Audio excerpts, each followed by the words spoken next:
Olá, sejam bem-vindos. Meu nome é Silvio Celestino. Hoje é dia 22 de fevereiro de 2024, tarde de verão aqui em São Paulo, 29 graus, e você está no 43º episódio do podcast O Executivo.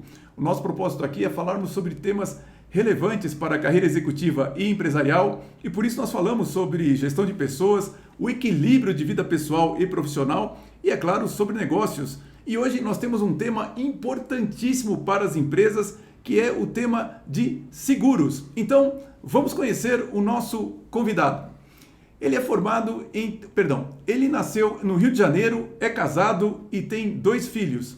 É formado em teologia e pós-graduado em gestão de pessoas, com ênfase em liderança organizacional pela Faculdade Teológica Sul-Americana. Possui uma longa carreira no setor de seguros. Foi executivo, gerente, diretor de vendas da Sisticard e diretor comercial da Travel Aces Assistance Brasil. Posteriormente, retornou à Sisticard como mentor e liderança. Seu pensamento preferido é: construa bons relacionamentos e fortes alianças. O canal O Executivo tem a grande alegria de receber o sócio fundador da Backup Seguros, Evandro Correia. Evandro, seja muito bem-vindo, uma grande alegria ter você aqui. Obrigado, Silvio, pelo convite, é um grande prazer compartilhar esse tempo com vocês, para os ouvintes aí. E vamos nessa, vamos trocar uma ideia sobre esse mercado tão interessante de seguros. Interessante e importante, né, Evandro? Às vezes Sim. eu tenho a impressão que no Brasil a gente tem uma cultura que é meio avessa a seguros, né? O que acontece é que é um berço histórico, a ausência de consciência de proteção, né, Silvio? É mesmo? Porque o que acontece? Nós temos um desafio na sociedade que já rola eras, que é o seguinte: ninguém sabe nada em relação ao futuro. É verdade. Então o tema de seguro está atrelado a risco e a incerteza do futuro. Uhum.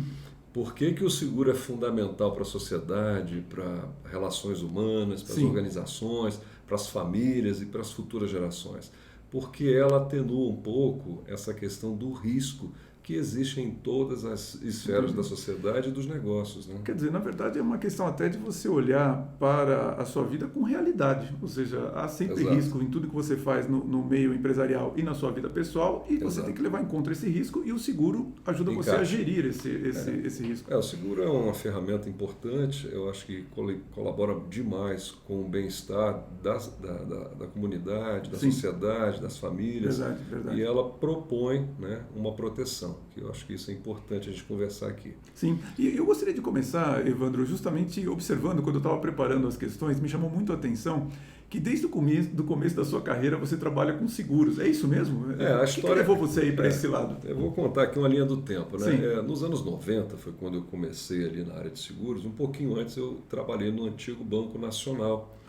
Ali foi a minha formação do dia a dia, e nesse momento, ainda jovem, ali com 20 anos, eu comecei a ter contato com o público. Entendi. E ali começou a desenvolver o processo de comunicação. Entendi. E naquela ocasião era muito comum o banco ofertar serviços e seguros para os seus clientes, né? E ali eu tive o primeiro contato com esse mundo incrível das vendas. Foi quando eu tomei a decisão talvez mais difícil na minha vida, foi quando eu resolvi entrar para o mundo de vendas e optei pedir demissão do banco.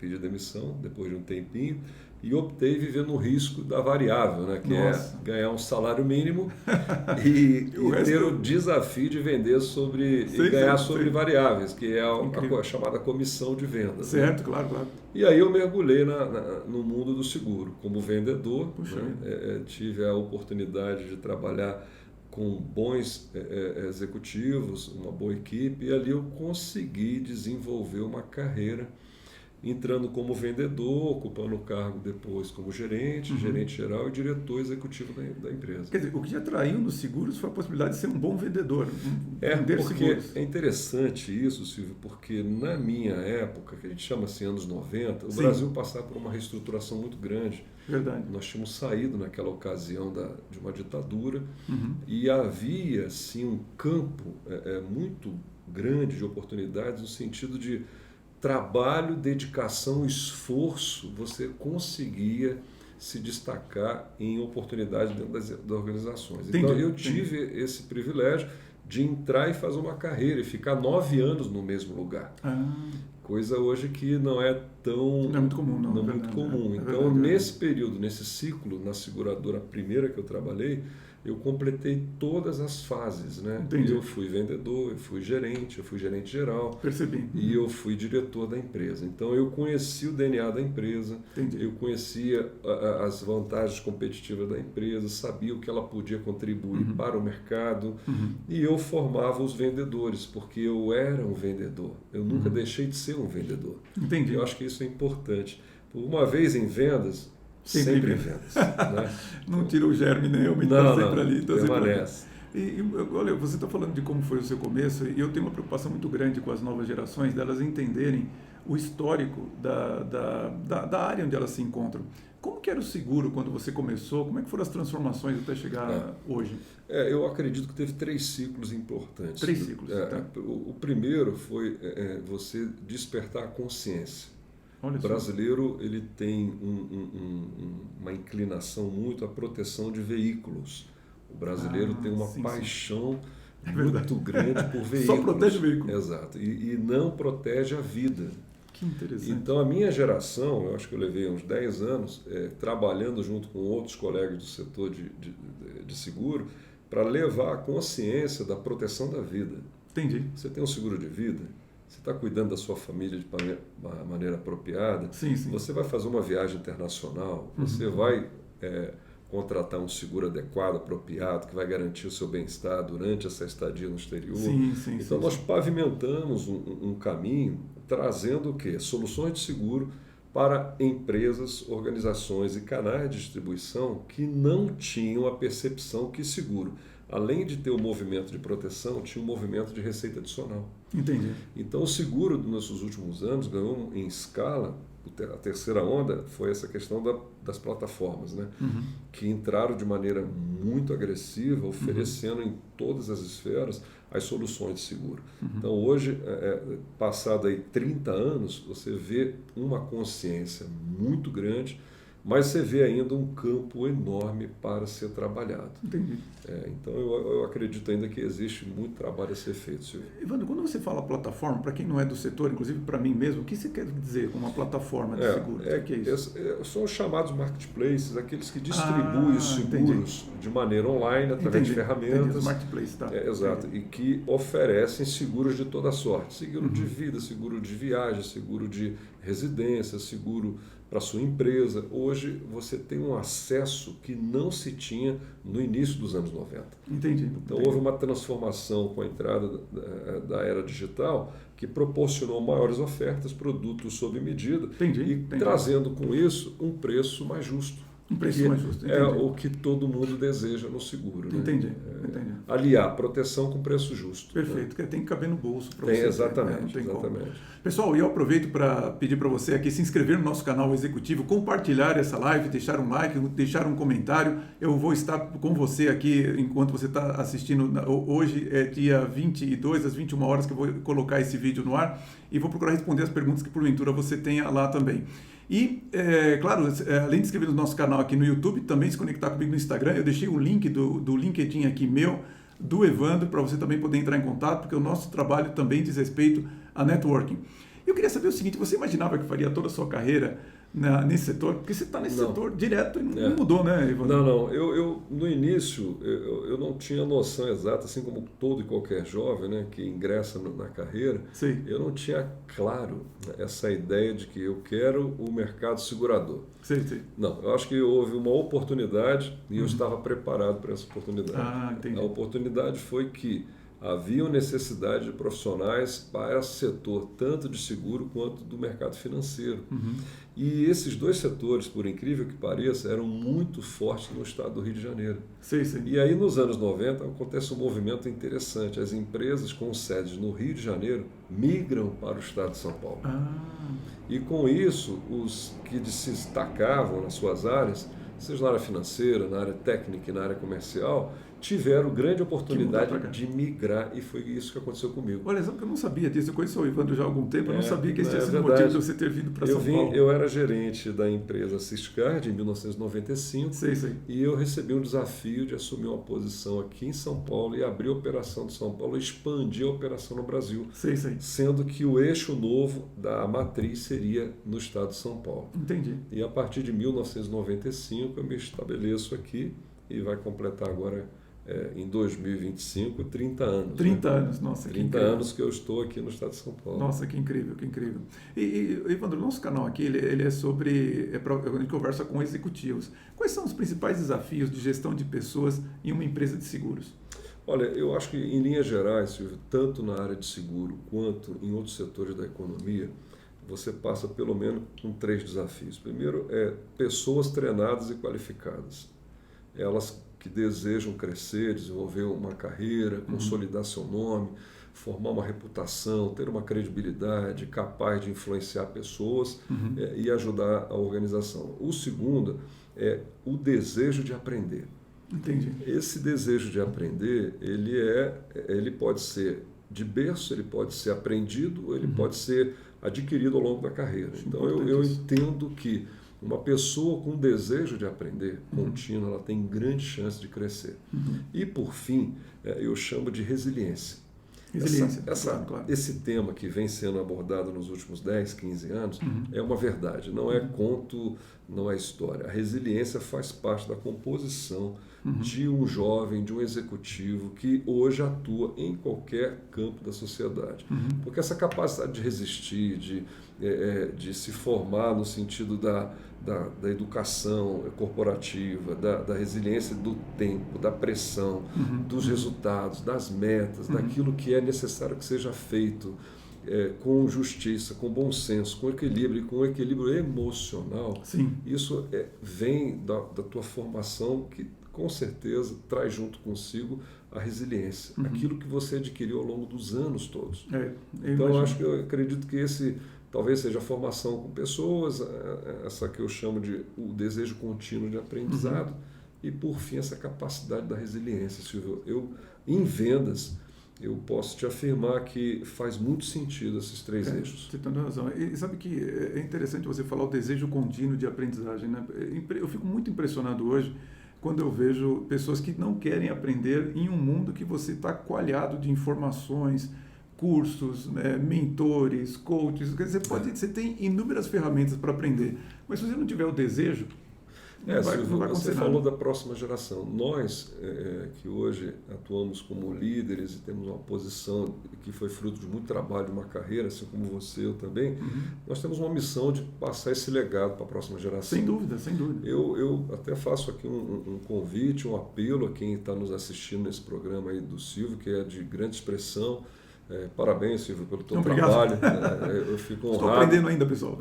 Honrado de estar aqui com você. Eu que agradeço. Eu acredito que nós temos um grande desafio com a próxima geração. Sem dúvida. Porque o fato de ter excesso de conhecimento não representa, de fato, aquilo que deve ser executado na prática da trincheira do dia a dia numa empresa. Sim. Eu já cruzei com muita gente que fala alguns idiomas, mas não tem experiência e maturidade para a tomada de decisão. E qualquer líder, falando de liderança, você toca no tema aí, você defende muito essa bandeira, eu acredito muito ainda no modelo de influência, exemplo e coerência. Sim, sem dúvida. Eu acredito que, por mais que os estilos de liderança nos últimos 20 anos tenham sido bem estudados e você tem linhas de liderança, eu ainda acredito que o exemplo, a influência, a coerência continuam sendo, na minha visão, fundamentais para qualquer desenvolvimento de uma boa liderança.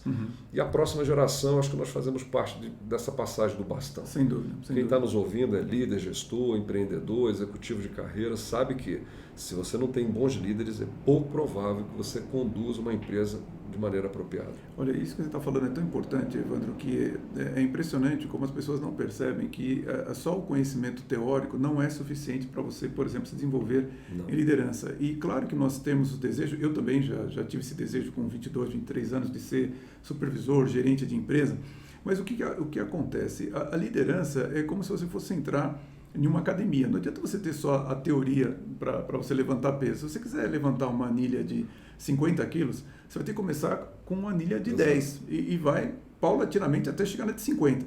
Se você briga com o seu treinador e fala, não, mas eu quero levantar de 50, sabe o que vai acontecer? Você vai se machucar. E aí você não consegue levantar nem a de 10. Então, é importante, isso que o Evandro levantou, quer dizer, olha, nós passarmos, né, não apenas da teoria para a prática, com alguém acompanhando, e algo que é importantíssimo, você tem que aprender a ser coerente na sua vida. Porque o que acontece? É muito fácil nos seus estudos, que você está ali sozinho, aprendendo, você se desenvolver intelectualmente. Mas o seu caráter, ele vai se desenvolver na briga, no dia a dia. E qualquer pessoa que trabalha em venda sabe os inúmeros interesses e, às vezes, vamos dizer assim, as propostas não muito... como é que fala, republicanas, que são feitas para um vendedor. E é nessa hora que o seu caráter tem que falar mais forte. E ele que vai ajudar você a manter a coerência. E se você não for coerente, qual que é o problema? O problema é que ninguém sabe o que esperar de você. Então, olha, parabéns, Evandro, por levantar esses pontos, porque realmente, raramente as pessoas falam sobre isso e são pontos fundamentais. Eu acredito, Silvio, assim como você é um homem que defende a questão do conjunto de valores, nós vivemos em tempos difíceis, com problemas complexos, uma sociedade bastante polarizada, e que nós vemos aí o jovem não tendo muito tempo, exigindo que as coisas aconteçam dentro de um tempo que às vezes não é o tempo adequado. Exato. Toda formação profissional exige um preparo. Seja você um líder, seja você uma secretária, seja você um dono de negócio, seja você um simples auxiliar de escritório, mesmo no mercado financeiro, em qualquer setor da economia, você tem um tempo de preparo. E nesse tempo de preparo você aprende as lições da vida. E com essas lições de tanto aprender, eu vou contar por mim. Eu levei 12 anos juntando ali banco com vendedor, até eu conseguir entender a dinâmica das relações humanas. Como é que é tratar pessoas, respeitar a pessoa, conjunto de liderança, hierarquia, conflito relacional, como é que resolve o problema, como é que você toca, como é que trata as pessoas, como é que entende de gente. Por isso que o relacionamento na minha carreira foi fundamental e hoje eu defendo e falo para os meus filhos, tenho 2 filhos, Natan acabou recém-formado agora em economia, a Sofia está estudando também economia, eu falei, olha, uma coisa a academia vai enriquecer demais, a formação fundamental em qualquer trajetória. Agora, observe a não formal. O que acontece do lado de fora do campus. Nas conversas, na roda com o professor, no café, no almoço, nas entrevistas com as famílias, com o pai, com o sogro, com o amigo. O que tem aí para aprender? Qual é a troca de vida, troca de mesa? Eu acho que isso dá a composição que eu acredito que seria o mundo ideal. O conjunto da academia com a prática da experiência do avô, do tio, do amigo, do mentor, né? Que eu gosto muito desse termo, Sim, Silvio, claro, você claro. sabe que é uma matéria que me agrada demais, eu acho que, até levando nessa direção, nós estamos precisando de mentores. É verdade, eu acho que isso que faz justamente a passagem de uma geração para outra, mas fazendo amálgama, quer dizer, não é uma coisa assim, eu fiz um livro, agora você lê e resolve. Exato, não. exato. Ele vai, acompanha, ouve as suas dificuldades, então assim, isso realmente é fundamental para que você tenha uma formação sólida sem deixar de ter um bom apoio.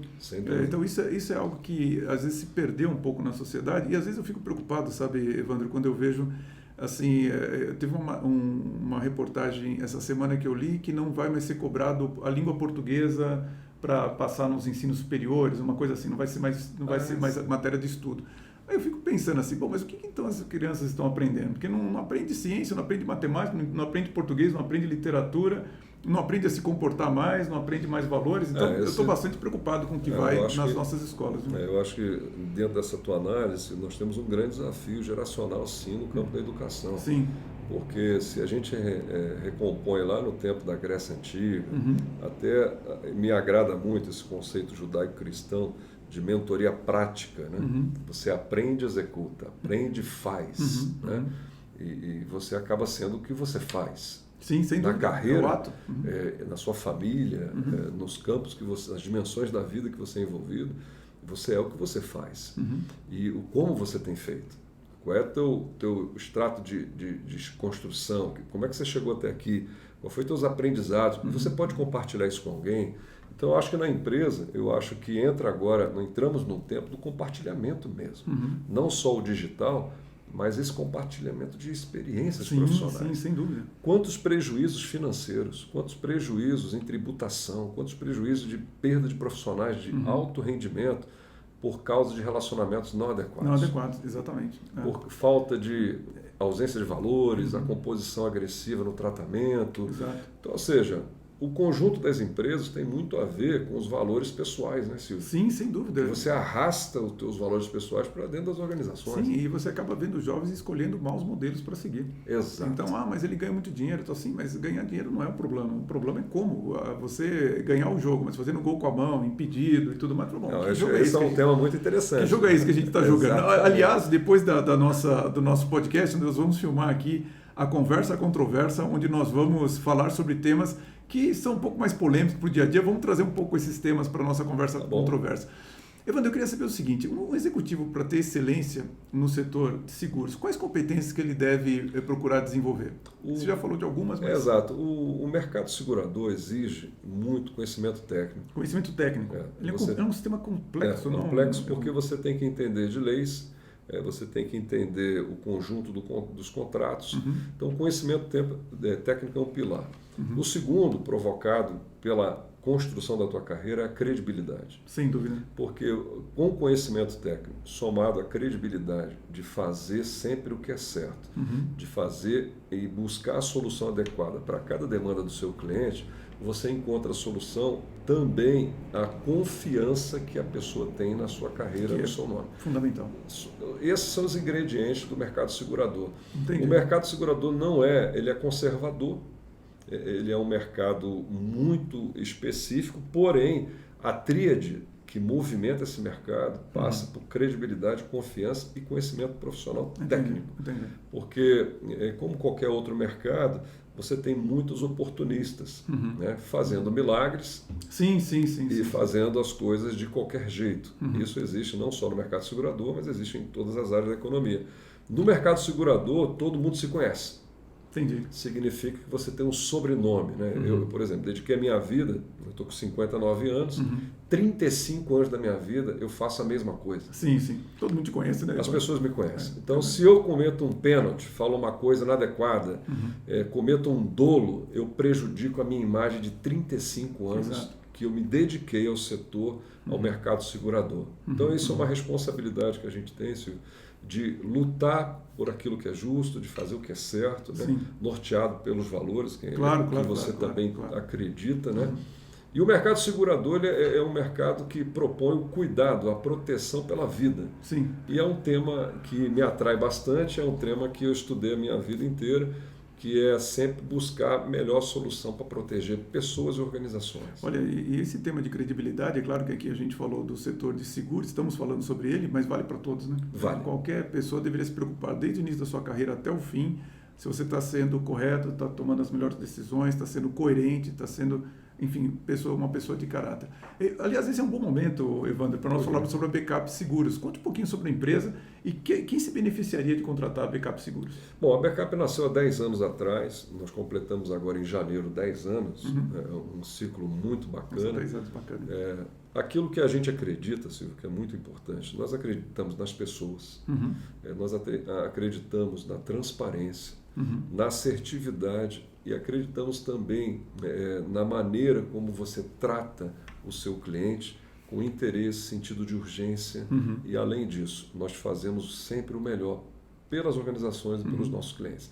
Então, a Backup nasceu, ela é uma boutique, né? Hoje, graças a Deus, a gente consolidou a nossa presença, trabalhamos em 3 pilares definidos, que é a área de benefícios, tá? Que inclui aí plano de saúde, seguro de vida, seguro de odontológico, uma coisa muito importante. Qualquer empresa de RH tem interesse nisso, porque o terceiro custo de uma organização passa pela área de benefícios. É o terceiro custo.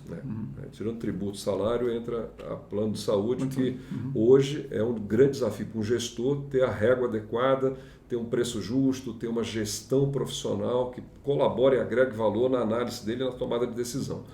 A outra área nossa que é muito forte é a área de seguro de viagem, onde eu prestei muito serviço, onde nós conversamos aqui. Trabalhei tanto na Ciscard como na Travelways, que hoje duas empresas líderes do setor, e a gente tem muitos clientes nessa área. E, por fim, o terceiro pilar é a consultoria em busca de receitas adicionais. Empresas que não percebem seguro como receita adicional, nós analisamos, identificamos oportunidades, montamos o projeto, acompanhamos a implantação e viramos consultor.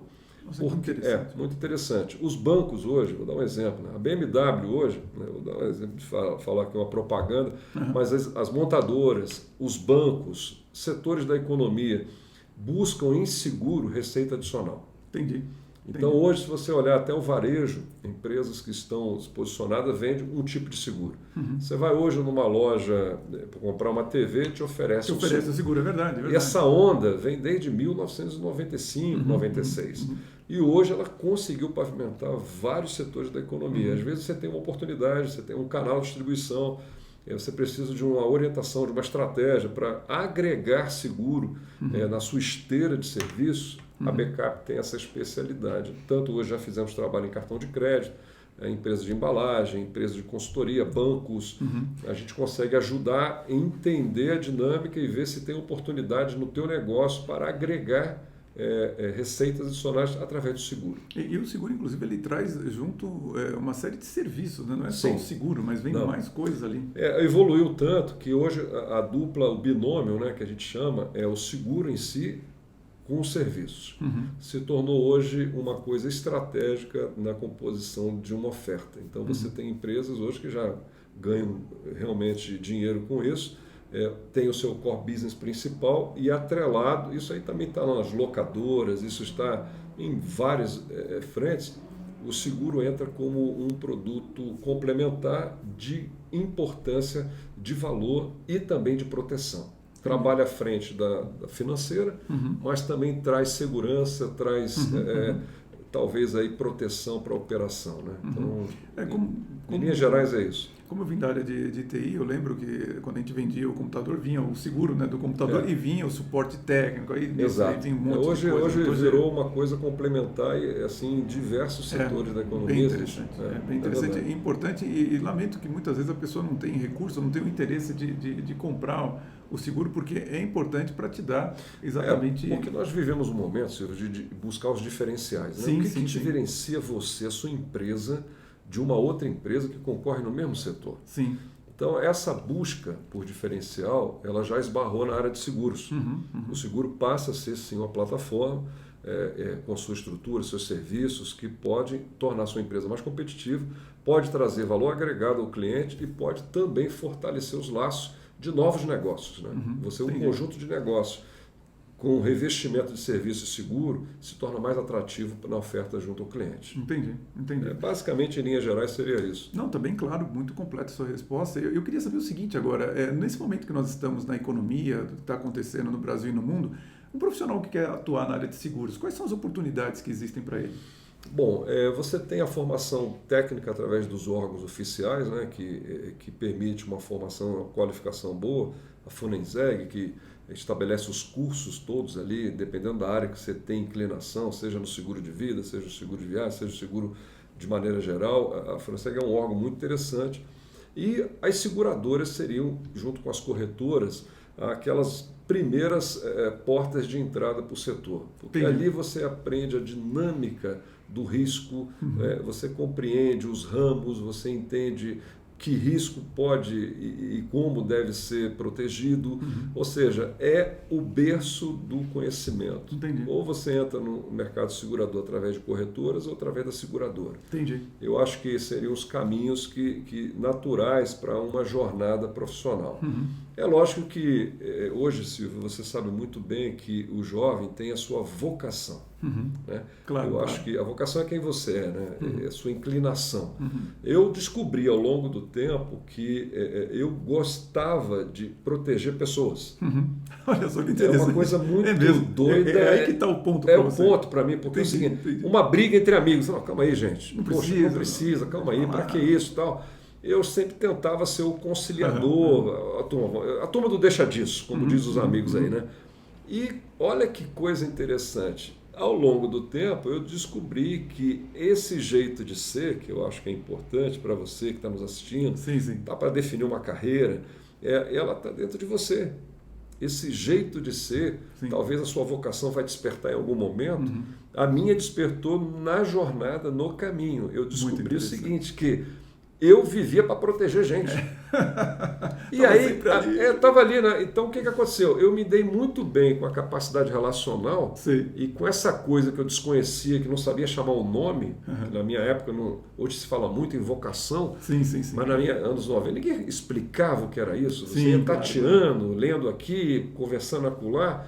Eu entendi o seguinte, cara, eu nasci para esse negócio, para entender de gente, compreender gente, demanda de gente e solução para gente.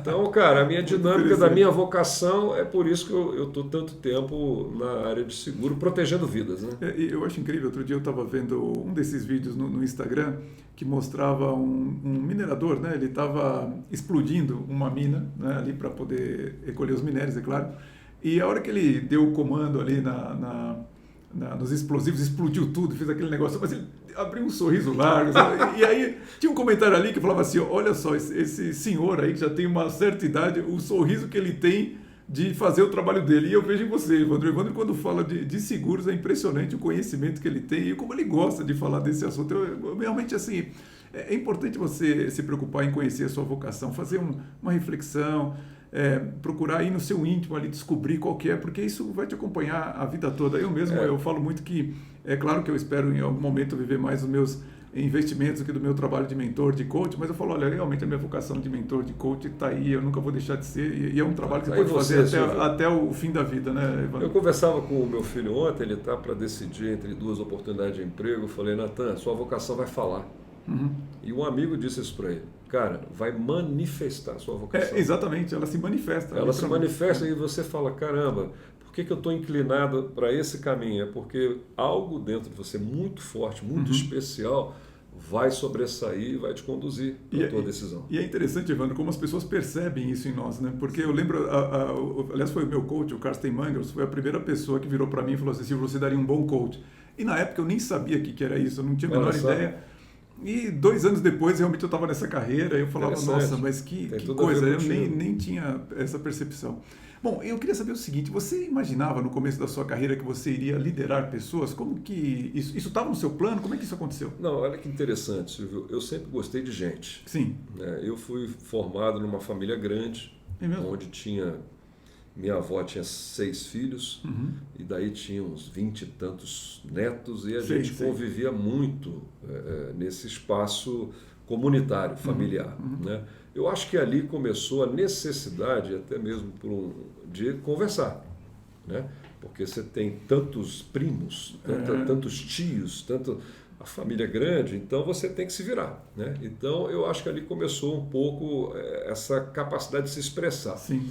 Mas no Rio de Janeiro acontece um fenômeno muito interessante, que é o seguinte, o Rio de Janeiro, na época dos anos 80, ninguém tinha dinheiro. Sim. Na boa aqui, gente, era limitado muita coisa. Os empregos, as fábricas eram quem regiam a comunidade, você tinha algumas cargo público, ou então você ia ser militar, então o Rio tinha algumas opções. Mas o Rio de Janeiro, ele consegue trazer no seu DNA o seguinte, 2 coisas. A praia, que é uma formação cultural muito grande. Muito forte. E o futebol com o Maracanã. Sim. Então, somado o futebol com a praia, as 2 coisas juntas explodem em comunicação e festa. Porque a praia é o lugar mais democrático do mundo. Porque você pode ser um milionário, sentar numa cadeira, você pode ser um cara que não tem absolutamente nada de riqueza, posse. E pode usar a praia. E tá ali tomando a mesma água de coco, tomando lá a cerveja que você gosta, caso você queira, um suco, mas é um lugar democrático, ali não tem credencial, ali não tem crachá, né? Não tem crachá, você é quem você é, do jeitão, e todo mundo aceita todo mundo. A praia, somado com o Maracanã, você tem que falar com as pessoas. E aí eu acho que veio veio um pouco desse meu DNA. Eu aprendi a falar e depois, somado a isso, o encontro de jovens na igreja. Que eu participei muito do movimento dos anos 80 e 90, que explodiu no Rio de Janeiro, de encontro de jovens. Não diga. Eu participei também. Exato. Houve um movimento muito explosivo nos anos 80 para 90. 80, 90, exatamente. Havia assim, um desejo do jovem de se posicionar, eu acho que vivemos debaixo de uma batuta militar há algum tempo, era muito natural esse tom de liberdade, de expressão. O jovem tem seu espaço, o jovem tem a sua voz, nós precisamos lutar pelo nosso espaço. Então esse movimento tomou conta e eu naturalmente, baseado nessas experiências todas, familiar, de convívio social do futebol, eu ia muito ao Maracanã, eu sou torcedor do Botafogo. É triste falar isso nesse momento, mas eu sou um dos remanescentes, sou alvinegro, torço pelo Botafogo, ano passado sofremos demais, mas eu fui criado indo aos jogos no Maracanã. Então essa química toda misturada, Silvio, me levantou e despertou essa questão de sempre argumentar e sempre defender posição. Quer dizer, na verdade, naturalmente você foi para o cargo da liderança. Né? Aí o que aconteceu? Quando eu percebi, eu era um vendedor que tinha expressão e voz própria. Alguém pediu opinião, eu falei, acho que está errado isso aqui. Eu acho que pode melhorar assim. Eu acho que se a gente for por aqui... E aí o pessoal começava a observar, faz sentido o que esse jovem está falando. Tem coerência, ele está agregando, ele não está dividindo, ele não... E eu sempre entendi o seguinte, como é esse espírito de equipe em organização, esse convívio, o compartilhamento, a troca de ideias, eu acredito que isso me deu uma vantagem competitiva. Grande. Porque esse berço que eu tive, eu nunca quis para mim, eu quis sempre ajudar. E esse espírito voluntário de contribuir, de colaborar, de agregar, de trocar ideias, que é um perfil um pouquinho do carioca, eu vejo isso no mercado financeiro, no mercado segurador é repleto de cariocas. Sim, é verdade. Se você olhar para eles, o traço, bom astral, boa comunicação e a turma leva na boa vida. É verdade. É assim, é o perfil do carioca, né? E me diz uma coisa, Evandro, como que você pensa a liderança? Você tem algum líder de referência, alguém que você admira na sua trajetória, um líder histórico? Cara, eu amo essa matéria, Silvio. Eu tive influência de Abraham Lincoln. Eu gostava muito dele, principalmente o que ele atravessou naquele momento decisivo dos Estados Unidos. Claro, né? sem dúvida. Nos anos 2000, 2007, eu fui muito influenciado pelo Bernardinho. Pelo Bernardinho? Eu tive o privilégio de patrocinar a Confederação Brasileira de Vôlei, de basquete. Você patrocinou? É mesmo? Olha só. E eu tive muito convívio com essa turma, né?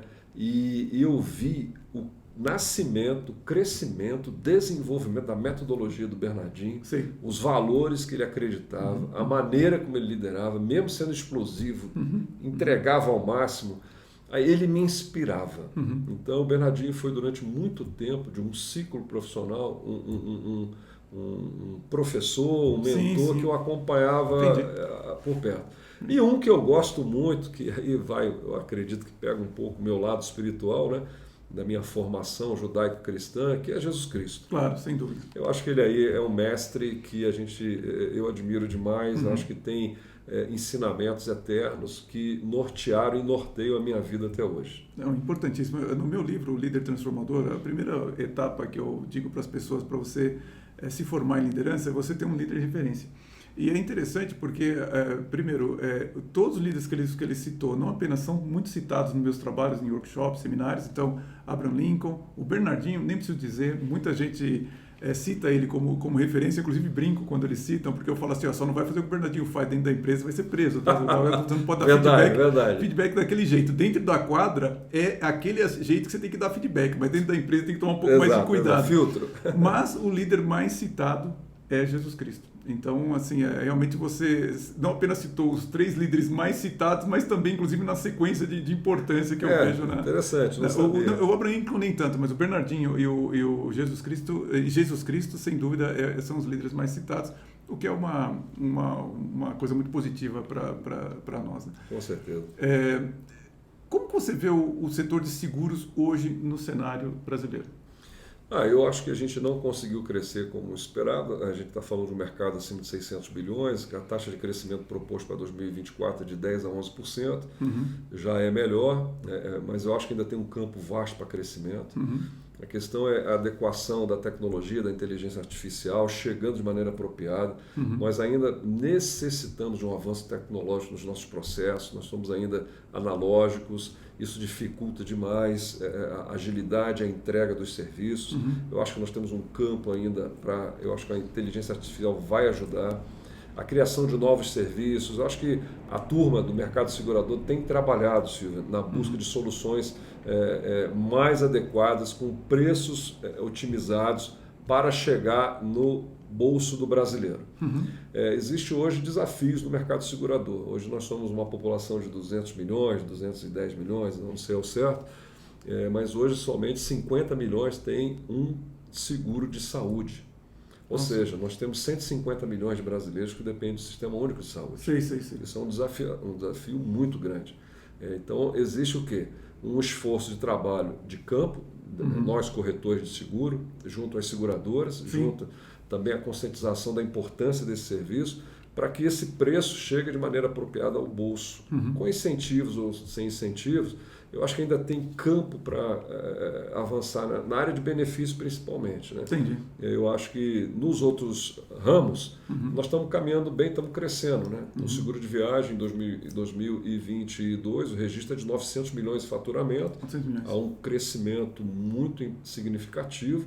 O seguro de vida está crescendo a taxa de 20% ao ano, ou seja, esses são indicadores de que as famílias brasileiras, as organizações, as empresas, os empresários estão mais conscientes de que seguro retém talento. Entendi. Seguro propõe proteção e pode gerar valor na tua relação com os talentos da sua empresa. Sim. Esse conjunto pode ser importante na hora da contratação, na hora de você fazer uma oferta a uma pessoa de trabalho. Sem dúvida. Então o seguro está sempre lateralmente agregando nas relações empresariais algum valor, né, Silvio? Evandro, uma questão que me ocorreu quando eu estava preparando as perguntas, eu vi que você tem muita experiência em seguros de viagem, né? Então eu fiz uma pergunta aqui que é sobre seguros de viagem, mas você pode estender para as outras áreas também, que é quais são as principais tendências que você observa no mercado de seguros de viagem, inclusive se existe algo específico para executivos e como que a sua empresa está se adaptando a isso. Hoje a Backup é uma empresa especializada em canais de distribuição de seguro viagem. Hoje a gente é um dos maiores players do estado de São Paulo e acredito do Brasil nós teremos aí em destaque porque nós somos especialistas no ramo de seguro de viagem, como corretor de seguros. Né? É um privilégio que nós temos, até mandar um abraço para a minha equipe aí da Backup, o Klaus, meu sócio, todo o time da Backup que trabalha fielmente para entregar sempre o melhor possível aos nossos clientes. Hoje, Silvio, tem duas coisas que são importantes no mercado de viagem. Primeiro, o momento que o executivo está vivendo. Falando do mercado corporativo, eu tive o privilégio de participar de programas de implantação, de programas de proteção aos executivos em viagens. Sei. Participei na Vale do Rio Doce, Petrobras, Roche, participei também da Scania, participei da Natura, projetos que levavam à consciência o seguinte: nós precisamos proteger os executivos. Por que precisamos proteger os executivos? Vem a grande pergunta. O momento que nós estamos vivendo. Que momento é esse que nós estamos vivendo? Estresse elevado, cobranças intensas, trabalho fora dos horários, viagens constantes e a mudança no mundo. Né? Você hoje, um executivo ele é global. Ele hoje está aqui em São Paulo, mas ele está em Nova York, daqui a pouco ele está em Singapura. Você tem nesse roteiro mudança de hábito, alimentação, clima, cansaço, estresse. Na verdade, nós, assim, especialistas, entendemos que é uma deformação. E ele é um ser humano. Então, esse ser humano ele tem que equilibrar saúde, bem-estar e proteção. Sim. E essa visão tem que ser a linha do RH. Muito comum o RH não perceber isso. É lógico que a gente sempre defendeu essa questão da consciência, mas nós precisamos considerar o seguinte: existe valor da vida. E o valor da vida tem custo. Se eu for hoje perguntar aqui a você que está nos assistindo, a joia aqui da sua avó, que você ganhou de presente, ou o seu apartamento, o seu carro que você tanto gosta, não tem valor? Tem valor. Uma vida tem valor. E essa é a conversa que nós temos com o RH. Entendi. Nós precisamos equacionar uma questão de proteção de vida dos executivos que viajam pelas nações. E é isso que a gente tem feito, levando programas adequados com produtos e coberturas que sejam apropriadas para proteger os executivos. Eu faço isso há 35 anos e tenho a grata satisfação de ter o privilégio de mais de 3 milhões de pessoas na nossa gestão já foram protegidas viajando com os produtos na época que eu era executivo e hoje através dos canais que a gente presta serviço. Sensacional. Então isso é um privilégio para mim, porque cada pessoa que sai com uma pólice de seguro de viagem para o exterior, eu me sinto com a missão cumprida. Sem dúvida, sem dúvida. E é interessante que enquanto você falava, eu estava vendo aqui a minha próxima pergunta. Eu já precisei de seguro fora do Brasil, estava numa situação ali em Las Vegas, eu falei, putz, se não tivesse seguro eu estava perdido. Eu não sei se você pode fazer isso, mas você tem algum caso para compartilhar com nós? Eu vou compartilhar contigo um caso pessoal. Sim. Eu e a Raquel estávamos com a Sofia e o Natan em Orlando e, em dado momento, na piscina, o Natan cai e quebra o dente frontal. Nossa. E o dente sai. E nos Estados Unidos, por lei, e por cuidado de processos, existe uma questão nos Estados Unidos bem emblemática. Primeiro, o custo de saúde nos Estados Unidos é o maior custo de saúde do mundo. Nossa, é impressionante. Talvez você não tenha noção disso, mas viajar sem um seguro de viagem para os Estados Unidos é risco iminente. Por quê? Primeiro, que imprevistos podem acontecer a todo tempo. E segundo, por causa do custo elevado do sistema de saúde americano. Verdade. Só naquele atendimento, eu ligar para a seguradora, ela me indicar um dentista que ficava a cerca de 30 milhas da onde eu estava no hotel e com rede credenciada. Eu cheguei lá, eu gastei $960 nesse atendimento. Ou seja, eu estou falando de um dente. Não, simples atendimento emergencial em um dente, $960. A pergunta que vale $1 milhão é o seguinte: nós gastamos no bilhete aéreo, na reserva do hotel, gastamos nos restaurantes, gastamos no transfer, gastamos nos tickets do parque, comemos, bebemos, e não consideramos o seguro que vale menos de 1% do valor da despesa que você está viajando. Tem alguma coisa errada. Tem alguma coisa errada. Porque se eu gasto uma grana para viajar, e geralmente uma viagem internacional está entre 20 e 25 mil reais por pessoa, considerando de 10 a 15 dias, como é que eu não gasto um seguro que custa $80, $60? Não tem cabimento, né? Não faz sentido. Por isso que o nosso alerta aqui, Silvio, aproveitando o teu gancho do teu trabalho maravilhoso, é não viaje sem proteção, não viaje sem seguro de viagem. Olha, eu vou acrescentar então a minha história que eu tive, porque assim, isso que o Evandro está dizendo é tão verdadeiro que eu fui para os Estados Unidos, eu estava em Las Vegas e a viagem foi um pouco mais longa do que a gente planejava, e eu já tive embolia pulmonar, tive uma série de problemas. E eu cheguei lá, eu estava com sintomas que eu falei, puxa, será que eu estou com embolia de novo? E aí, né, ligo para a seguradora e tudo mais, falou, vai em tal hospital. Cheguei lá, né, basicamente, foi até interessante, porque muito rapidamente eles me atenderam, falaram, olha, você tem que fazer um exame aqui, uma tomografia específica para embolia e tal. Fiz o exame, detectou que não era embolia, eu estava com um problema realmente que era uma musculatura no pulmão ali que estava me dando umas dores e tal. Felizmente não era nada, ainda bem que não tinha nada e não paguei nada ali na hora. Muito bem, chego em casa e tal, depois de 1 mês ou 2, chegou para mim a conta. Eu fiquei no hospital, eu já tinha me espantado com uma coisa, tem um remédio que eu tomo que aqui no Brasil na época era mais ou menos assim, no Brasil custava R$100 o remédio. Eu cheguei para o médico e falei, você não pode me dar aquela injeção assim, assado? Ele olhou para mim e falou assim, não, essa injeção não posso te dar, é muito cara. Eu falei, não, mas você não pode, né? Eu estou acostumado a tomar. Eu falei, eu posso, mas você vai pagar essa injeção? Evandro, a injeção nos Estados Unidos custava $1.100. Aqui custava R$100, lá custava $1.100, isso aí em 2012. Né? Cheguei aqui, começaram a chegar as faturas de cobrança. Bom, resumo da ópera, eu tinha $12 mil para pagar de 4 horas que eu fiquei ali no hospital, $12 mil para pagar. Impressionante, muitos brasileiros não conhecem essa realidade do sistema americano. Impressionante como funcionou bem o seguro.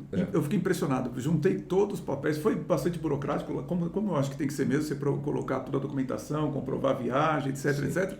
Mas olha, recebi, não tive nenhum problema, eu recomendo fortemente. Você foi muito bem atendido. Muito bem, foi realmente muito bom.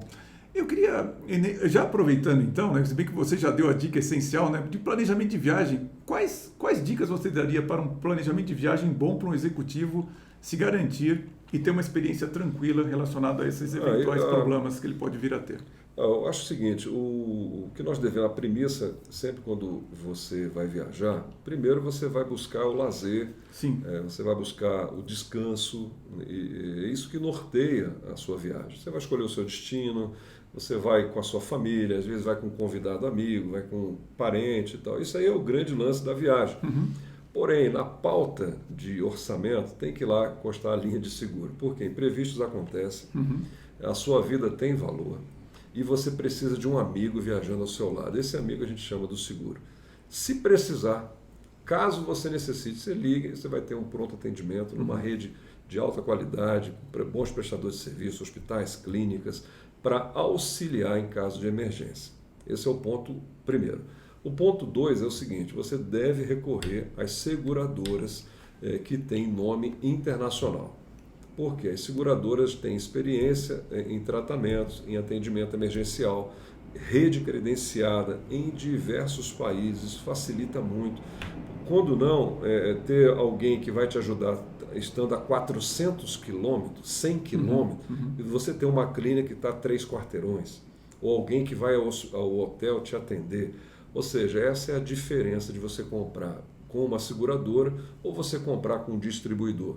É lógico que tem bons distribuidores no mercado, mas a minha dica é procure uma boa seguradora com experiência internacional, que ela oferece produtos e serviços de seguro de viagem bem apropriado e tem larga experiência no atendimento em caso de emergência.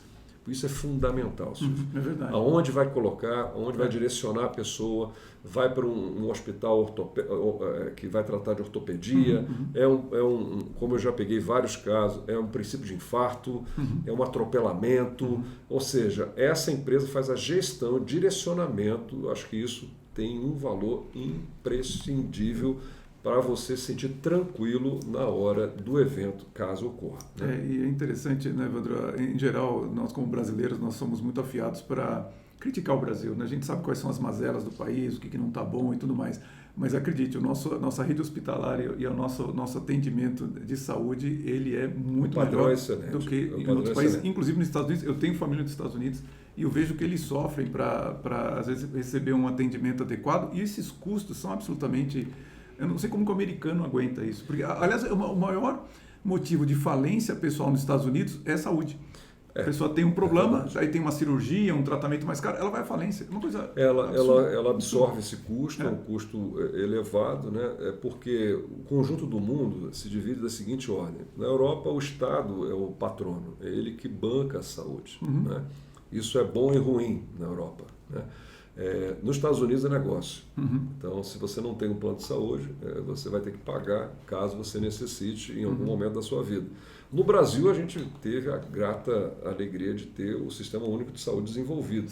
Só que a nossa população cresceu, ele não comporta o atendimento, mas aonde nós temos, atende muito bem, funciona. É lógico que a demanda é muito elevada e o sistema não consegue por si só atender a toda a demanda que acontece no dia a dia. Mas os exames demoram, as cirurgias estão programadas com tempo maior, né?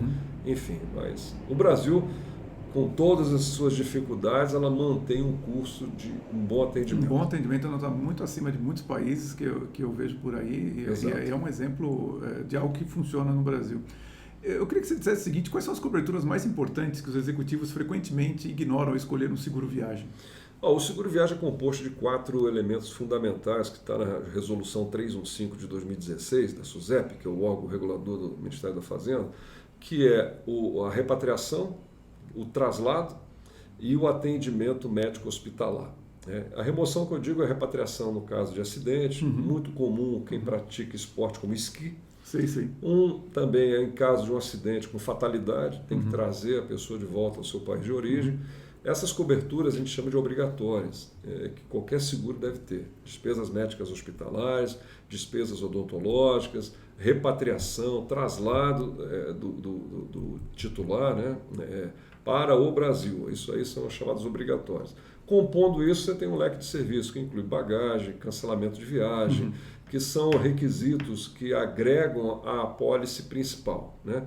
Então, você hoje ter um seguro de bagagem é fundamental, porque voo de conexão, um alerta aqui, é muito complexo, às vezes acontece. Você faz 2 conexões e não tem tempo hábil de fazer o deslocamento para o outro aeronave e acaba a bagagem fica para trás. Silvio, interessante esse negócio de bagagem. Eu trabalho muitos anos com seguro de viagem, eu já recebi cartas de agradecimento por prestação de serviço da seguradora no tocante à localização da mala.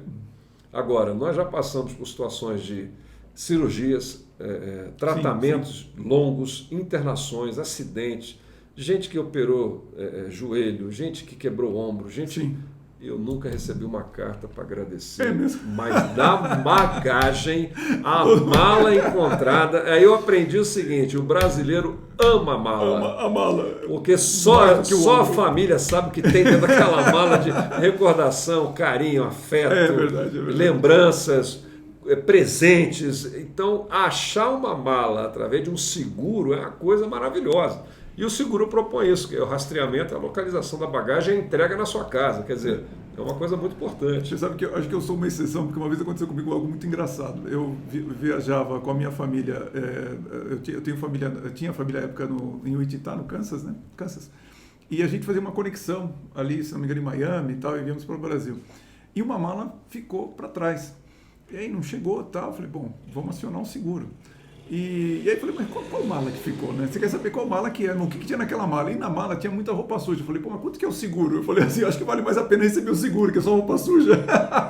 Mas eles acharam. Eles foram atrás e acharam. Eu acho que compõe.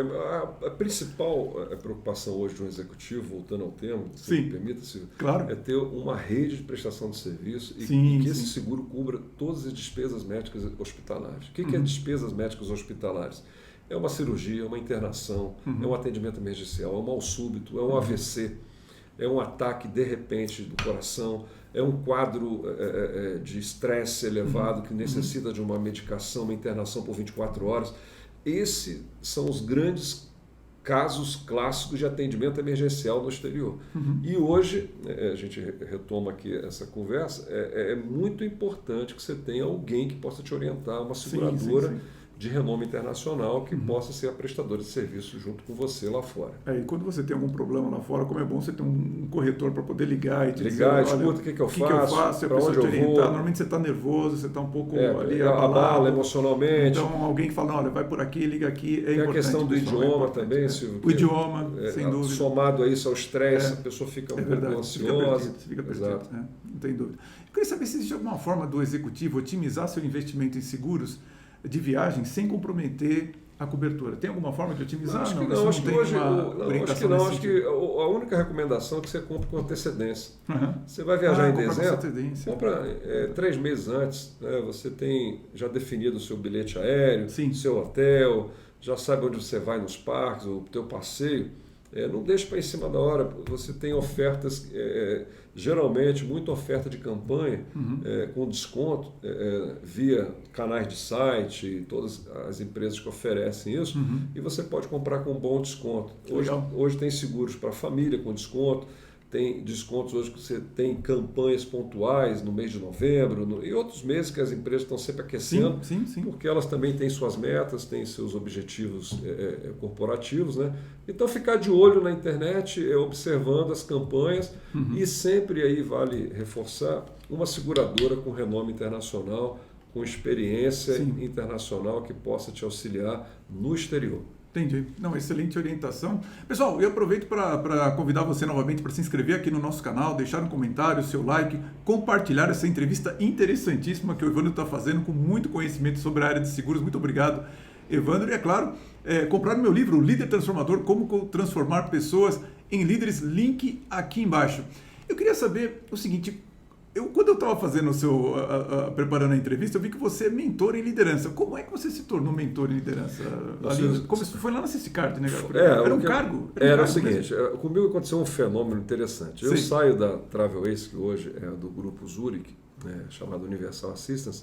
Eu peço demissão depois de 13 anos e resolvo ir para casa. Eu tinha, claro, ali naquele momento, 30 anos de carreira executiva, é um bom ciclo. E eu não queria mais continuar dentro da dinâmica de ser um executivo com todas as responsabilidades e toda a tensão e desafios que o cargo exige. E foi quando eu fui para casa, montei junto com o Klaus, meu sócio, a Backup, E depois de um tempo, na pandemia, Silvio, especificamente, um grupo de jovens me procura para conversar, trocar ideias sobre carreira, trabalho e os desafios da liderança. E ali a gente começa a ter um encontro quinzenal, depois vira encontro semanal, e a gente, numa roda de conversas, começamos a conversar sobre vida. Dali eu percebi que havia um espaço de agregar valor, migrar conhecimento e vida na vida do jovem, que por si só, naquele tempo de pandemia, muitos deles ficaram instáveis e inseguros diante da nova realidade. Claro. O que vai acontecer? O mundo vai ser o mesmo? Sim. O que eu faço com a minha vida? Minha carreira vai mudar? Será que eu vou... Enfim, muitas questões vieram à tona. E eu fui começar a ler sobre mentoria. Eu fui beber lá no tempo da Grécia Antiga, claro. Pesquisar nossos queridos filósofos, um pouco da cultura judaico-cristã, eu acho que eu bebi muito ali. Eu compreendi o seguinte: na história dos grandes homens, todos eles, invariavelmente, do tempo, da era, da história e o contexto, tiveram um mentor. Sim. É impressionante. Aí aquilo me despertou, porque eu falei, caramba, eu posso fazer alguma coisa dentro da minha realidade, com as minhas possibilidades, com o meu conhecimento. Eu quero migrar o que eu aprendi, meus fracassos, meus sucessos, meus acertos, desencontros, minhas contradições também, meus erros, para alguém mais jovem. E era isso a proposta do mentor lá atrás. Exatamente, era para o pessoal mais jovem, isso mesmo. As pessoas mais experientes migravam conhecimento, todo o seu talento, suas habilidades para o jovem, que seria, com certeza, o futuro líder daquela sociedade, daquela nação. E daí, Silvio, eu adotei, e somado a isso, eu adotei o seguinte: eu vou me dedicar um tempo da minha vida a colaborar com a juventude. Com a juventude, sim. A próxima geração, essa que estava na minha cabeça. E aí, desde a pandemia para cá, a coisa foi crescendo, sistematizando. Hoje a gente tem rodas de conversa sobre vida, carreira e liderança, e também chegou o tema espiritualidade. Entendi. Houve uma procura e a gente hoje encaixa a espiritualidade, a mentoria, e o pilar disso tudo é o encorajamento. É por isso que você chama o projeto de encorajadores. Exatamente. Qual que é o propósito, então, do projeto e como que alguém pode se beneficiar dele? Bom, é um trabalho voluntário. Eu tenho o desejo cada vez mais de mobilizar as pessoas na direção de tenha um mentor e invista no aprendiz, que é o lema dos encorajadores. Sim. Encorajar é um estilo de vida, que é outra nossa... É um nome muito bonito esse do seu projeto, hein? E o que a gente faz? São rodas de conversa, geralmente são 7 encontros, 6 encontros, onde a gente tem um tema, a gente tem aula vídeo, tudo gratuito, você recebe a aula, compartilha, lê, escreve, e nos encontros você compartilha a tua compreensão e a gente vai sendo facilitador em temas relacionados a trabalho, carreira, sua liderança e o tema da espiritualidade que está sempre permeando os desafios da vida de um executivo, de um gestor, de um empresário ou de um jovem que está no início de carreira. Então os encorajadores se tornou uma trilha de mentoria que tem como pano de fundo o encorajamento, que é agir com coragem, é dizer o seguinte: estamos juntos, Silvio. Isso aqui é um encorajamento. Olha, você me ensina, eu te ensino, a gente compartilha, enfim. É interessante porque eu sempre falo para as pessoas, eu pergunto nos meus trabalhos se eles sabem qual que é o principal função de um líder, e aí eu respondo, quer dizer, olha, a principal função de um líder é formar um novo líder. Mas aí vem a pergunta, mas como é que você descobre quem que vai ser líder? Então, aí você precisa entender qual que é a primeira competência que alguém tem que desenvolver para ser líder, que é a coragem. Se você não tem coragem para liderar, meu amigo, esquece, não adianta você nem começar, entende? E olha que coisa interessante. Com coragem. Encorajamento é agir com coragem. Agir com coragem, claro. Ou seja, o encorajamento ele está na história também da humanidade. Eu fui descobrir isso. Porque, Silvio, me permita aqui, eu sou órfão. Eu perdi meu pai muito cedo, com 9 anos de idade. E eu vivi de uma família muito simples. As coisas eram difíceis para conseguir alguma coisa. Era com muita dificuldade. Eu nunca tive vida fácil. O trabalho foi a minha plataforma. É ali que eu consegui realizar meus sonhos, meus desejos. O trabalho, de fato, foi a plataforma de crescimento e desenvolvimento pessoal e profissional. Eu devo muito ao meu trabalho, por isso que eu amo o que eu faço. Mas eu tive alguns mentores na minha vida. Eu tive meu tio Joel, até faço aqui uma menção à família, eles já não estavam conosco, mas é um homem que fez a diferença na minha vida. Um mecânico, um homem com generosidade, um homem simples, amante das escrituras sagradas e um homem, pai de família maravilhoso. E se preocupou com o órfão, que eu era sobrinho dele. Entendi. Ele olhou para mim e falou, cara, eu vou estar por perto de você. Vou te ajudar. Então esse tio me acompanhou, sei lá, por quase 30 anos. E eu nunca esqueci do tio Joel. E depois eu tive um outro amigão meu, chamado pastor Jones Gideirão Heiderich. Esse aí foi o que me despertou um pouco da percepção espiritual para o mundo dos negócios. Falei, cara, está integrado. A sua vida não é desassociada. Você não é uma coisa segunda a sexta e outra coisa no domingo. Você é uma coisa só. Você é um ser integral. Ele me deu a compreensão na perspectiva cristã de que a minha vida era um reflexo daquilo que eu acreditava. E a espiritualidade teve um encaixe perfeito na minha vida. Então eu devo, e outros homens que apareceram, e mulheres, né, que minha mãe, Dona Josefa, foi também fonte de inspiração, de humildade, de dedicação, assim como nossas mães, né? As Claro, mães do nosso Brasil, né? Nossa mãe aprende muito, né? Nossa, Nós aprendemos muito com exato. O tempo todo. O tempo todo, né? Então, eu acho assim que se você parar para pensar, você teve um mentor ou uma mentora na sua vida. E eu acho que nós estamos num tempo oportuno de levantar essa questão, Silvio, de novo. Sim. Nós temos que ter mentores por perto. Nós temos que investir na próxima geração. Esse é o meu apelo lá nos Encorajadores, é isso que eu faço por lá. E você, qualquer pessoa pode entrar em contato com você? Pode. Tudo é um trabalho voluntário, as inscrições estão abertas sempre para grupos de mentoria. Que foi aquele material que você me passou do Instagram do Encorajadores? Por ali a pessoa se acha ou não? O nosso Instagram está no Encorajadores_oficial. Tá. Encorajadores_oficial. Eu vou deixar aqui para vocês, pessoal. Tá legal, vou deixar. Lá está todo o nosso programa, nosso conteúdo de vídeos, séries, matérias para você usar, você que é um gestor, trazer reflexões. Ali está o nosso campo de atuação. É um trabalho voluntário, a gente espera contribuir aos poucos para as pessoas que têm interesse em busca de crescimento, de compreender o que é a mentoria, faz sentido ou não faz, na minha empresa, na minha vida, na minha carreira.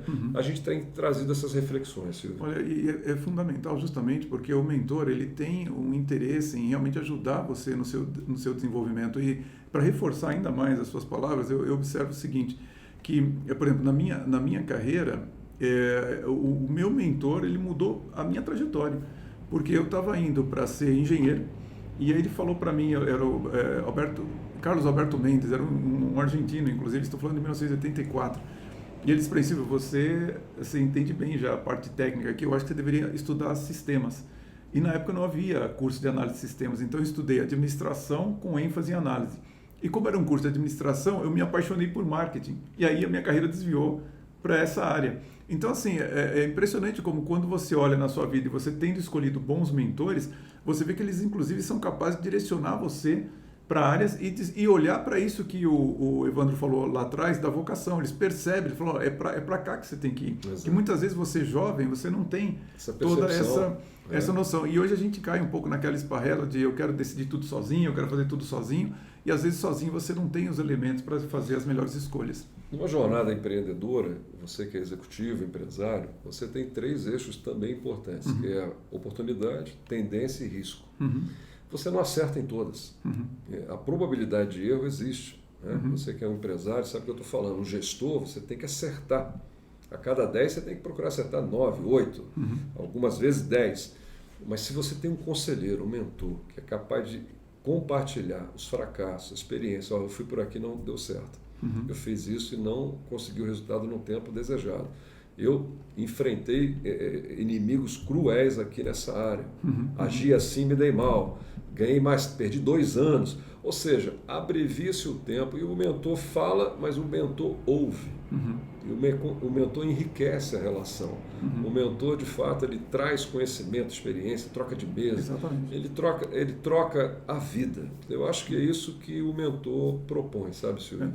E até para reforçar o que você disse ali atrás sobre o fato das pessoas procurarem espiritualidade, de fato, de 5 anos para cá, e consequentemente pega muito esse período da pandemia, isso começou a ser um tema que ali no particular realmente os executivos eles estão sentindo falta e precisam de orientação e que ele seja ouvido, qual é a questão que ele está querendo levantar. É interessante porque a gente não fala muito sobre isso abertamente no mundo empresarial e isso é o chão que a pessoa vive, é o seu lado espiritual. Um amigo me disse uma vez, ele é um mentor na minha vida, ele falou: Evandro, no mundo corporativo eu sofri muitas decepções por tentar colaborar com mentoria e estava um pouco frustrado. Ele disse: Evandro, muito difícil você dizer para um soldado com uma arma na mão, que está pronto para matar, falar sobre espiritualidade, compaixão, coleguismo, lealdade, num mercado totalmente individualista. Né? E aí a gente chegou ao entendimento de que talvez você não vai resolver todo o problema, mas parte do problema você pode resolver, que é a construção da tua relação com Deus, da tua espiritualidade. Como é que você lidar com esse mundo transcendente, de compreender que existe um Deus que ama você, que me ama, independente do que você faz. Então é um desafio essa busca, porque é degrau por degrau, respeitando cada religião, respeitando cada inclinação e cada fé.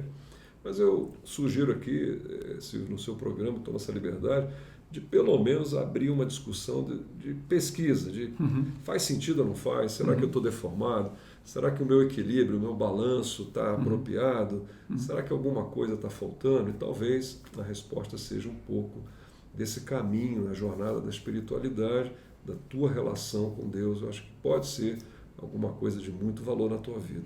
Inclusive, Evandro, o que me preocupa muito, eu estava refletindo sobre isso hoje de manhã, o fato de que está na espiritualidade a preocupação das pessoas em querer resolver o sofrimento humano. Então, quando você olha, hoje eu vejo toda essa preocupação excessiva, é o planeta, é o aquecimento global e tudo, mas o sofrimento humano você percebe muito mais por essa luz realmente, essa lente da espiritualidade, você enxerga melhor o sofrimento humano. E a gente precisa se preocupar com isso, até mesmo quando a gente fala, por exemplo, de negócio, quando você está falando de seguro, você fala engraçado, mas o trabalho dele é um trabalho onde ele procura dar a mão no momento em que o ser humano está sofrendo ali e ele precisa de ajuda. Então, assim, às vezes a gente olha o negócio muito pela perspectiva financeira, pela perspectiva de resultado e não se dá conta de que muitos negócios surgiram por conta de um sofrimento humano que se queria solucionar. A gente vê na história, Silvio, algumas respostas, né? Lutero trouxe uma reflexão bastante interessante, onde ele associa a profissão com a espiritualidade. Um artesão ele pode ser espiritual fazendo um sapato. Um corretor pode ter uma vida espiritual respeitando os princípios e a relação com Deus e com o próximo, protegendo vidas. Você fazendo o coach, a mentoria, você está contribuindo para diminuir o caos na sociedade. Eu acho que a reflexão que traz a espiritualidade é que você ganha sentido em muita coisa, porque você pode agregar e pode servir alguém. Sim, sem dúvida. Essa relação sua com Deus pode gerar frutos laterais, que é a relação com o próximo. O que você tem agregado de valor na vida de alguém? Lá na chegada, eu não sei quando vai ser, o que você olhou para trás e falou, o que você fez, o que você plantou, o que você deixou de legado. E justamente você acrescentar a perspectiva espiritual no seu trabalho é uma forma importantíssima de você se autodesenvolver e você adquirir uma consciência maior, inclusive sobre esses temas que não se fala muito no ambiente empresarial, que as pessoas são meio resistentes e tal. Nós estamos na semana em que, infelizmente, faleceu o Abílio Diniz, peço aqui minhas homenagens pelo grande empresário que foi. E você vê, mas ele era uma pessoa muito religiosa, inclusive católico, ele frequentava aqui a igreja de São José, que eu frequentava também. Então, assim, você vê a importância disso mesmo para o magnata. E era um pilar importante na vida do Abílio, na biografia dele, na história dele, e a gente que acompanhou, eu tenho uma grande admiração por tudo que ele foi de exemplo no empreendedorismo no Brasil. A religião estava por perto da vida dele. E ele falava disso abertamente. Né? Então, eu acho que é um tema que nós temos um certo receio de compartilhar, mas hoje nós temos vindo um alto índice de solidão, um alto índice de doenças mentais e talvez a busca por significado.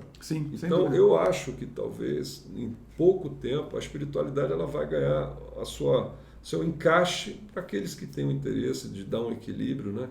Porque quem trabalha no dia a dia, Silvio, você sabe muito bem, você fica às vezes deformado. É verdade. É tanta pressão, é tanta coisa, tanto problema complexo. E Evandro, interessante você falar isso. Nós estamos indo para o nosso final aqui. Eu tenho mais 2 perguntas só para você. E uma delas é exatamente essa, que eu imagino que o seu dia de trabalho seja muito intenso. Como é que você faz para equilibrar a vida profissional com a sua vida pessoal? Olha, já foi um desafio isso para mim, porque Sim. era muito bagunçado, né? Mas hoje eu entendo as dimensões da vida e o que é prioridade na minha fase de vida e no meu momento de vida e profissão, né? Então eu não abro mão da minha meditação, o tempo da minha vida, Sim. logo pela manhã, é dedicado à leitura e meditação dentro dessa realidade. As escrituras sagradas, a Bíblia é a minha fonte, meu alimento, é ali que eu encontro paz, sentido de vida, e dali que saem meus insights para o trabalho. Sim, sim. Então, depois de ter esse tempo, eu consigo ter uma agenda de trabalho. Entendi. Eu sou altamente produtivo na parte da manhã e à noite o farol baixa. Então, eu tenho agora me esforçado, porque eu sempre tive uma carreira de atleta, corri, joguei bola. Sei. Agora de alinhar com a minha esposa as caminhadas regulares para compor ao final da tarde esse ciclo que eu acho fundamental, que é o equilíbrio, que a gente às vezes perde a mão, né, Silvio? Sim, sem dúvida. As tarefas, momentos, a busca por resultado, demanda de cliente, pressão, funcionário, problema a resolver. Você tem que achar um tempo para cuidar da sua relação consigo mesmo, da sua relação com a sua esposa, com a sua família e a sua relação, se possível, dentro da sua compreensão e fé, da sua relação com Deus. Quando você consegue equilibrar esses eixos, e aí tem as outras dimensões que a gente poderia falar em outro momento, Sim. você consegue ter o chamado equilíbrio, que é o segredo da vida. Exato. Ter o equilíbrio para não ficar o pêndulo de um lado fazendo muita coisa e do outro lado fazendo quase nada. E ao fazer dessa forma que o Evandro está sugerindo, você aumenta muito a qualidade dos seus momentos. Muitas vezes as pessoas imaginam que você vai conseguir fazer uma agenda equilibrada, né? 8 horas aqui, 8 horas acolá, 8 horas ali e tal. E na verdade não, às vezes você pode ter até um tempo menor para certos temas da sua vida, vamos chamar assim, mas aquele tempo é de qualidade, que é o que interessa para quem está com você. E você tem que ser criativo, né, Silvio? Tem que ser. Cada um tem um jeitão. É verdade. Cada um tem uma pegada, uma inclinação, um gosto, né? Alguns gostam de comer, outros de beber. Separe um tempo para você ter consigo mesmo. Leve a sua esposa para jantar um dia na semana. Tenha um tempo com seu filho na escola. Equilibre a sua vida. Eu acho que é isso que eu procurei fazer nos últimos anos. Ter tempo com os meus filhos, tempo para minha esposa, tempo para minha família, meu tempo com Deus, meu tempo com os amigos. Eu invisto muito nas amizades intencionais. Esse conjunto te leva sempre a fazer uma coisa que é fundamental. Relacionamento com pessoas. Sim. Pode te dar vida longa. Sim, isso não sou eu que estou falando. Sim. Pesquisa de Harvard mostra isso. Depois de quase 70 anos de pesquisa, em busca da felicidade, chegaram à seguinte conclusão, Silvio: felicidade é se relacionar bem com a sua família, seus amigos e as pessoas próximas. Entendi. Ou seja, o relacionamento é a chave do negócio. Sem dúvida. E uma última pergunta: qual que é a sua orientação para quem quer seguir uma carreira como a sua? Ouça a sua inclinação, sua vocação. Você tem dentro de si algo muito especial que você precisa descobrir. Converse com seus pais, converse com sua família, porque a geração de hoje, Silvio, ela vai muito pela causa e pela inclinação do que ela gosta, e não por necessidade, que foi a minha geração. Sim, é verdade. Então hoje o jovem olha e fala: qual a oportunidade de eu ficar milionário? Uma parte. Qual a oportunidade de eu crescer rápido? Outra parte. Sim, sim. Mas o que você deve procurar é o que tem dentro de você, porque a resposta está dentro de você. Há um texto judaico-cristão que fala que de onde procede as saídas da vida? Lá em Provérbios de Salomão. As saídas da vida procedem do coração. Ou seja, coração e mente estão integrados no conceito judaico-cristão, e ele apresenta o seguinte: uma inclinação forte do teu chamado, da tua vocação, está dentro de você. Jovem, essa é a minha mensagem para você. Se você está no caminho, ainda não descobriu o que deseja, perceba que sem você querer, você já faz coisas do que você é. é só alguém te falar, cara, você tem inclinação para o mercado Y, para o mercado W, você daria um bom advogado, você daria uma boa psicóloga, uma boa professora. Sim. Alguém vai te dar esse toque. Esteja atento aos detalhes da conversa com as pessoas. Eu acho que é a dica que eu daria, Silvio. Seria excelente, porque assim, um problema que nós enfrentamos, né, Evandro, é que nós somos cobrados para escolher nossa profissão muito cedo na vida. Então, assim, é claro que um jovem ele vai escolher aquilo que ele enxerga. Eu quero ser um advogado, um médico, quero trabalhar no mercado financeiro, mas mesmo nessa situação, ninguém vai falar assim, eu quero trabalhar no mercado financeiro com especialização em derivativos. Ninguém, porque você nem sabe o que é isso, você nunca ouviu falar dessas coisas e tudo mais.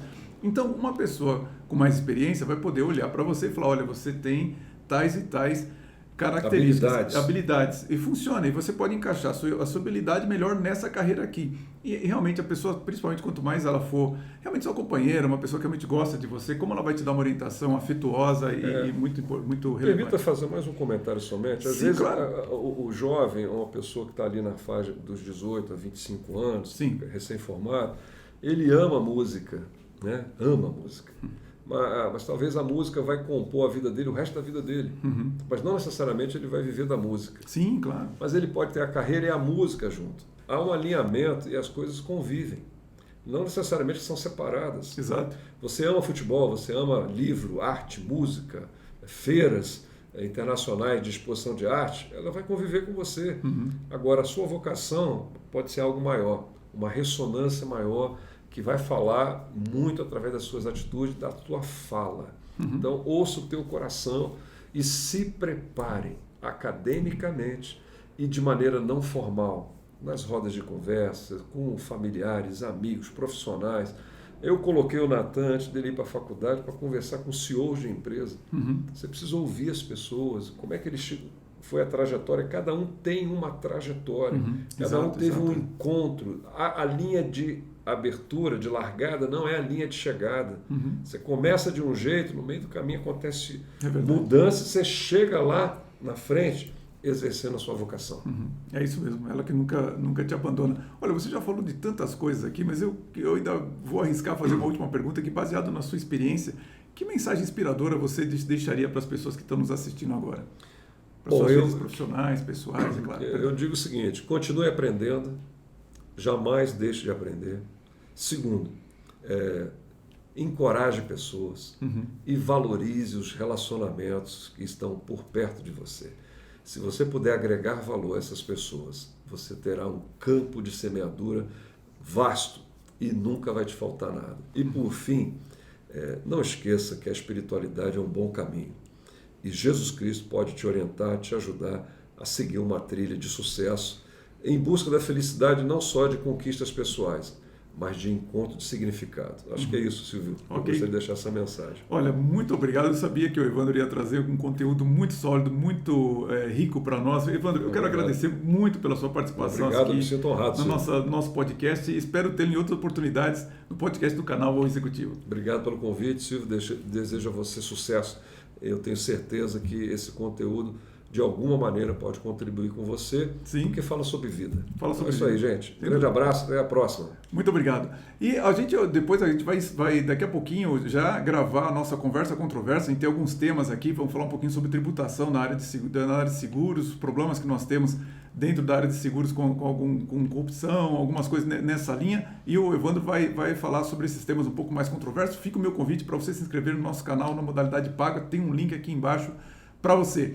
E na próxima semana, no dia 29 de fevereiro, às 21 horas, temos mais um podcast do canal O Executivo. Você é muito bem-vindo, eu conto com a sua presença. Um grande abraço a todos e vamos em frente!